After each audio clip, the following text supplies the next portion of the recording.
The following segment is sponsored by Uplift Families.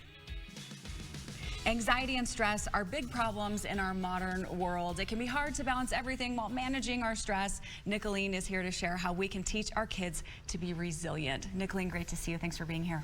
Thank you, Kari. I'm happy to be here. We love when you're here. Okay, when can we start to teach our kids how to be resilient and avoid stress? At what age are we talking? Do you know what? Actually, we need to start from the very beginning. That love and that bond and attachment from the parents is super important.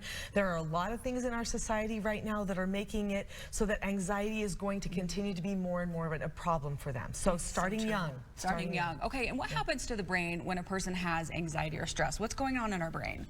Okay, so here's the thing. When you get a feeling such as stress, that's a real feeling, we need to know what that is. Then right after that, we get this microsecond where we get to make a thought.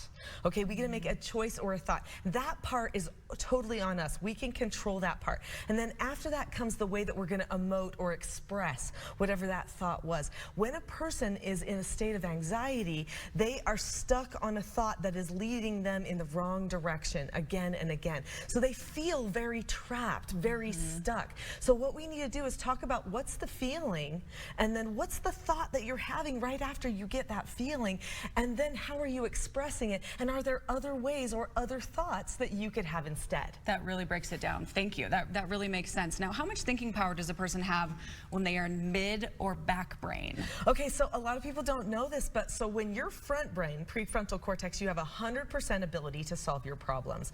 When you're midbrain, you've got like 40% ability to solve your problems. Okay. And when a person is in a state of stress or anxiety, they are for sure at least midbrain. If they go back brain, they've got about, that's where people talk about the fight or flight part of the brain. Oh yeah. Okay, if they're back brain, they've got about 10% ability to solve their problem. So you know, when a person is feeling like, oh, I can't think, because they're so stressed, they really can't think. It's a real thing. They really can't. And so you have to help them come to front brain, which is what everything that I do is all about, because I took in these troubled teens for a lot of years and tried to help them manage this type of stuff. Yes, and you're really good at that. What can parents do to help our kids stay in that front brain? Okay, so number one, we've got to be understanding and loving. That's super important. Number two, we've got to make sure that we open the conversations with them a lot about what's going on inside, what's happening in their brain. Teach them about it. Teach them the feeling that happens you can't control. The thought you can control. The emotion that comes after the thought is either going to be productive or not productive based on what you think.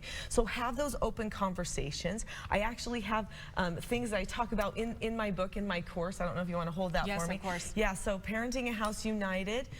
This book, you can find it on my website, teachingselfgovernment.com. There's a lot of information in there about how to help the children.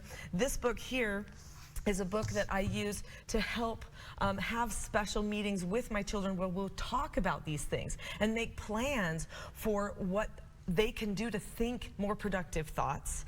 And then we also teach them certain skills. So like, for instance, this book right here teaches small children how to accept no answers and criticism. And they learn how to drop a subject. Oh, you're so good at this. Where can we go for more information, Nicholeen? So go to teachingselfgovernment.com, and right now I've got a free toolkit. It's like a mini course on my website. It's called the Calm Parenting Toolkit, and anybody can have access to it. It will help everything at home. And also upliftfamilies.org for more information. Nicholeen, great to see you. Thank you for helping us out. Yes, my pleasure.